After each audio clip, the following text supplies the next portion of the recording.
This time on Psychic Investigators. When a local dentist is found brutally murdered in his home, everyone is shocked. And I said, well, what's so bad that I can't go in? And they said, you really don't want to see this. The police suspect his closest friends. Now, all of a sudden, we're under a light for everybody to watch our every move. Until a pair of psychic sisters share a disturbing vision. I felt a lot of blood pooling around my feet. And I had a flash of a bat. And all of a sudden, these spirit guides just screamed out, "Law enforcement."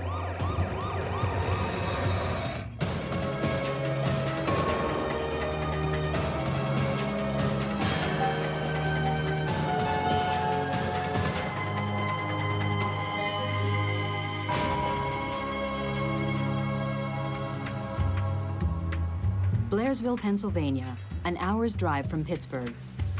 A factory town which once turned out the steel and glass that helped build America. This is small-town USA, where life is comfortable and safe. At least that's what everyone thought, until a spring day in 2006. On the afternoon of April 13th, a teenaged boy makes a shocking discovery at his next-door neighbor's house.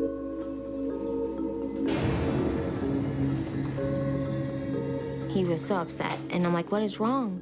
What is wrong? I thought maybe Zachary got hurt or what have you. He's like, you have to come now, it's John. He's dead. Melissa Yu's neighbor is Dr. John Yelenic, a local dentist. She immediately calls 911.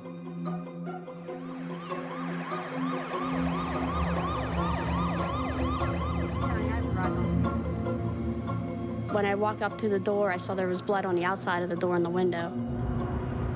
And right inside the foyer, there was blood all over the floor, all over the walls, all over the floor.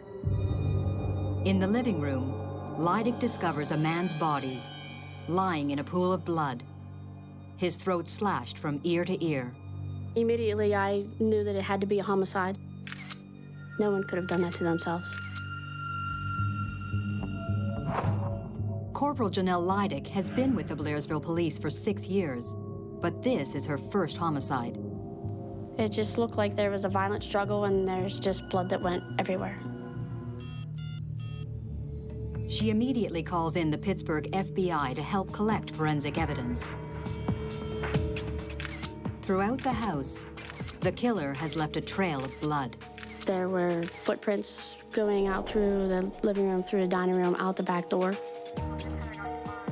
The footprints may belong to the killer, but he's wiped his fingerprints clean. Investigators notice there is no sign of forced entry. Nothing of value appears to be missing. Yelenic's 4 guns, stored upstairs, remain undisturbed. Corporal Leidick verifies that the crime scene hasn't been contaminated. Everybody who was on scene, I had them give me their shoes, and we made shoe prints of what they had on before I would even let them leave. And we compared them to the shoe prints that were found going through the dining room and kitchen, and none of them matched. The victim's hands are bagged to preserve any trace evidence under his fingernails.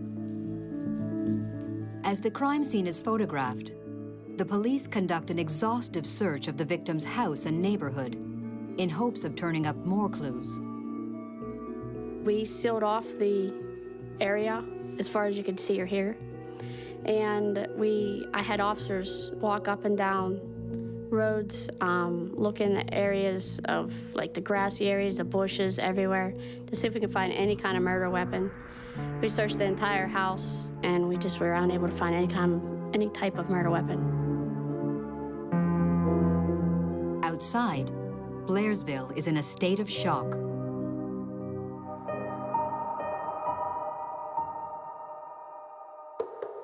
The word had already started to get out, and people were coming to find out what was going on. One of those people is the victim's cousin, Marianne Clark. And as I got to his house, I asked, I wanted to go in. And they said, you can't go in. And I said, well, what's so bad that I can't go in? And they said, well, he's been murdered, and you really don't want to see this. Melissa Yus John's next-door neighbor has been his friend since the 9th grade. He was an awesome guy. He was an awesome father who loved his son very much. He was a good neighbor, and he also made a difference in our community. John was probably the kindest, most gentle, generous, fun-loving person you would ever meet. If you met John, you loved John. John Yelenic had recently moved back to the neighborhood after splitting with his wife of 9 years. The divorce was a really bitter divorce. Every time they would get close to a settlement, Michelle always wanted something more. Including custody of their 9-year-old son. But after 5 long years, Michelle and John finally agreed to a settlement. John finally saw an end to this dark tunnel that he was going through. But John never got a chance to sign the papers. I don't think anyone in Blairsville had any idea that this could be anything other than random. There was no reason for John Yelenic to be murdered. Jennifer Mealy follows the sensational story for the local television news. That's when you saw the neighbors start to lock their doors at night, something they'd never done before, keeping their porch lights on and watching things a little more closely. Living right beside John's house, my kids were terrified. We didn't sleep for, I bet, over a week. We were just so scared to be in our home. In the days following the chilling crime, the police canvassed the area. A neighbor reports hearing 2 men fighting about money in the pre-dawn hours. This casts a new light on evidence found at the scene. Evidence pointing directly at the victim's next-door neighbors, the Uses, the family who first raised the alarm. We were on the coffee table. We found a check that was made out from the Uses to Mr. Yelenic. They didn't want him to cash it yet. So Mr. Hughes was a suspect. He was, I guess, a person of interest is how we call it. Police take the victim's neighbors in for questioning and grill them about the uncashed check. I was going to open a bakery here in Blairsville, and John had given me $15,000 to help open my bakery. But Melissa says he asked for the money back suddenly, saying he needed it to make a tax payment. And I wrote him a check. I said, I only have $14,000 at this time, and then I'll get you the other $1,000 within the next couple weeks. The police aren't convinced by the story. Not only were we losing a dear friend of ours, but now we were actually being considered as somebody that could have done this horrible crime to him. With her husband now a prime suspect, Melissa is desperate to prove his innocence.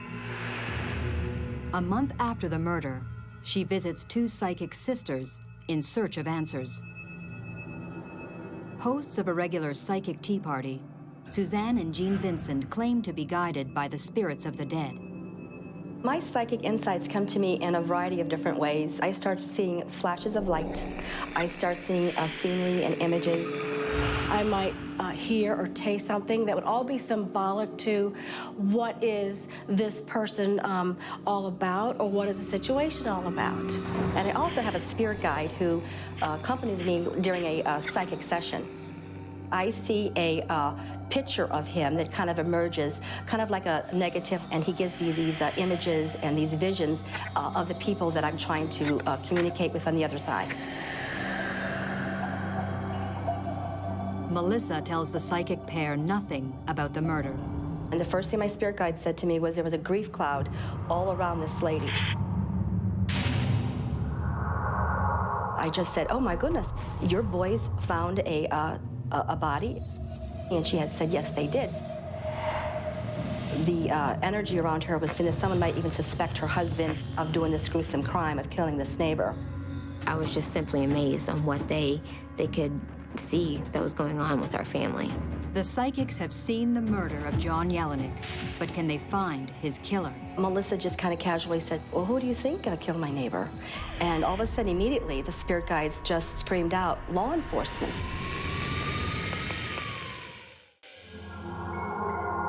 When 39-year-old dentist John Yelenic is murdered, his neighbors become suspects. Desperate, they turn to a pair of clairvoyant sisters who say the real killer works in law enforcement.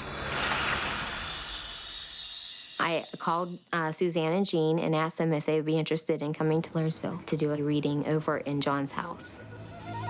They agree. 3 months after the killing, they visit the crime scene. As I was going to the backyard, I was feeling a very strong pull that the person who had done this to John had parked in the back. I had a vision of a maroonish, reddish SUV stalking John Yelenic's house. Hoping that the psychics can help to solve his murder, John's family has given the group permission to enter the house. No longer a restricted crime scene, inside little has changed since the murder. Blood, though faded, is still visible. I was immediately pulled to the dining room, and I looked right down, and I said, whatever happened, happened right here. The energy was very heavy and thick. I was seeing stab wounds. I had seen his neck like jagged and then a straight line. I also felt a lot of blood pooling around my feet. Then, Jean claims to see the killer. John's spirit had drawn me to a shoe print, and as I put my hand over it, I started seeing a person with red hair, someone with light eyes, fair complexion, freckles, and had a flash of a badge. And all of a sudden, these spirit guides just screamed out, "Law enforcement." John's saying, he killed me. Melissa is stunned. I knew in my heart who I thought had committed this crime and how much it resembled that person. And the details were just overwhelming. That person is Kevin Foley. He's been dating John Yelenic's ex-wife for 2 years. He has red hair and drives an SUV. And he's a state trooper. He was already the person of interest because he was the boyfriend of John Yelenic's ex-wife.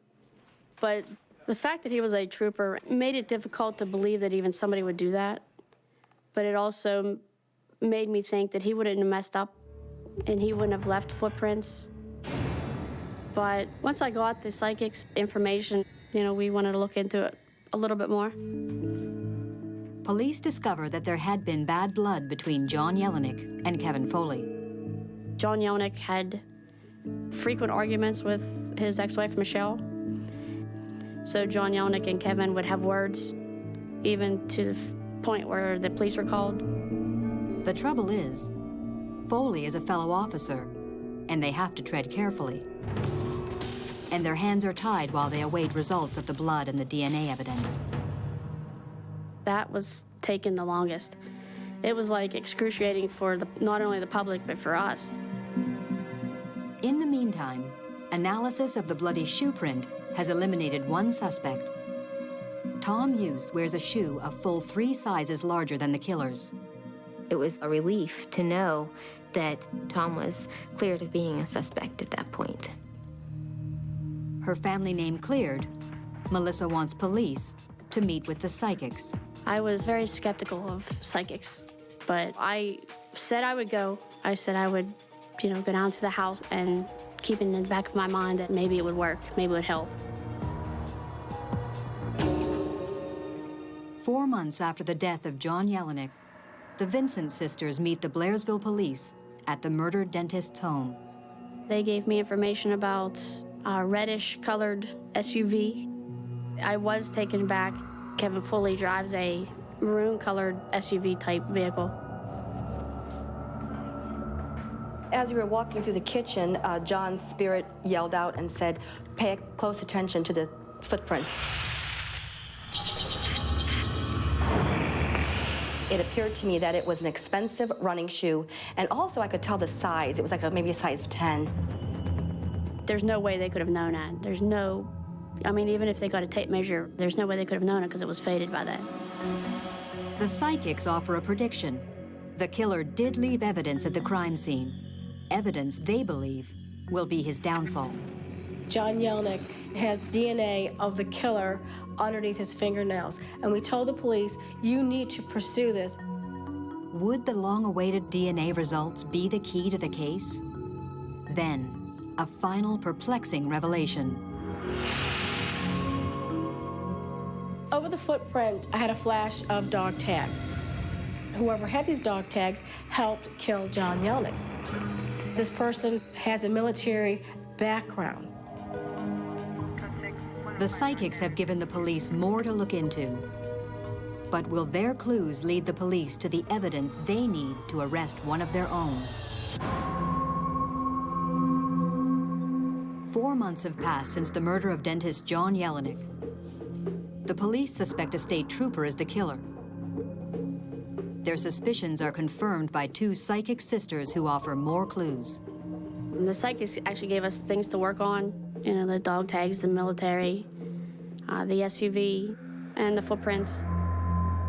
The psychics say their vision of dog tags means the killer has a connection to the military.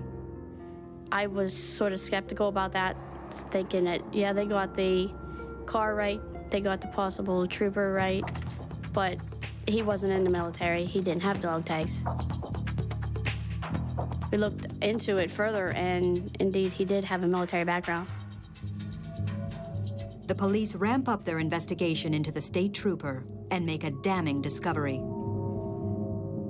We found video evidence from local gas stations that Kevin Foley was driving through town. He didn't have to travel through Blairsville to get back home, and yet he did. Kevin Foley had means, he had motive, and now it's clear he had opportunity. But police still don't have enough hard evidence to make an arrest, and Foley's not talking. He's hired a lawyer. We were unable to get to Trooper Kevin Foley. He was not cooperating with us, so we requested State Attorney General's office to step in and assist us in investigating the crime.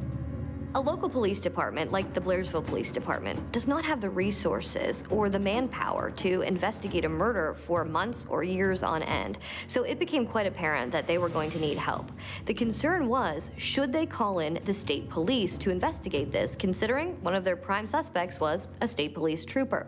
And that's why both the state police and Blairsville Police agreed that an independent agency needed to be brought in to investigate this, hence the Attorney General. This is a very circumstantial case.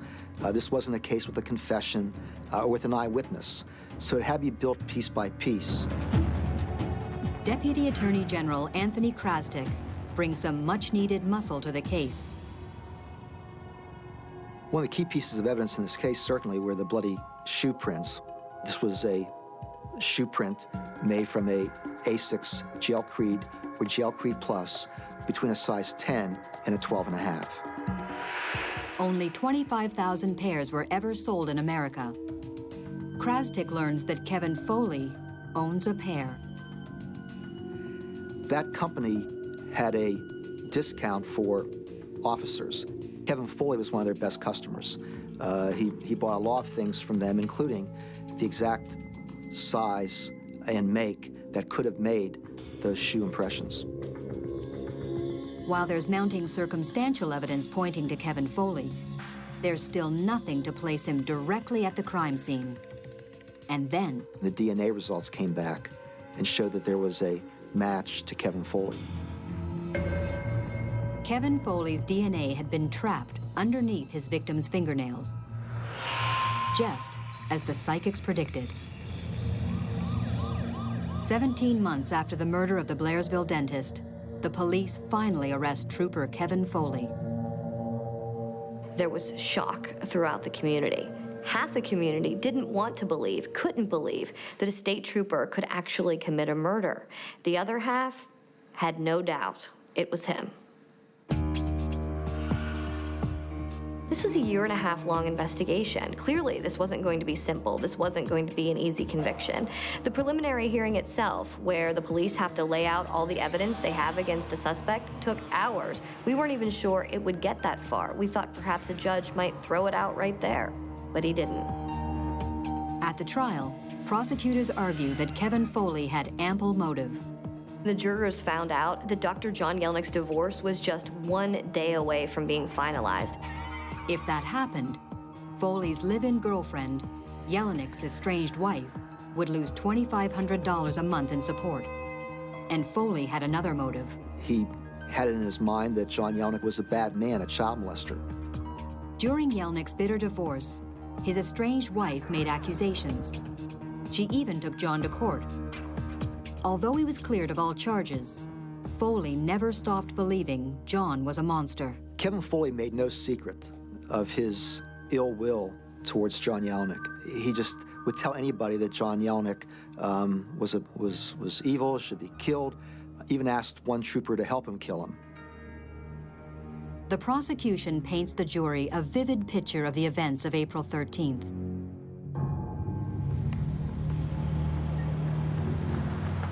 At around 1 a.m., Foley arrived at Yelenic's house and entered through the back door. You know what I'm here for. Get out of my house. Foley attacked Yelenic, slashing him in the face and chest. He pushed Yelenic's head through the front door window, nearly decapitating him in the process.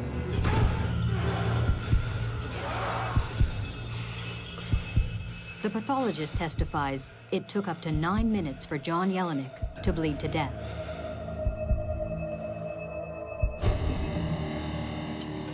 Throughout the 8-day trial, Foley maintains his innocence. But on March 18, 2009, he's convicted of first-degree murder in the death of John Yelenic. He's sentenced to life in prison with no chance for parole. He is appealing the verdict. He was the most wonderful person in the world. He died the most horrible death. And tonight, this is his night. We love you, John, and we miss you. We're never forgetting. For John's friend and neighbor, Foley's conviction means an end to a nightmare. And she credits the Vincent sisters for their part in solving the case. I believe that the psychics were helpful in this case. I felt like it was just incredible, the information that they knew. What we wanted to do from the very beginning was to make sure that we found out who did this to our friend and make sure that justice was served.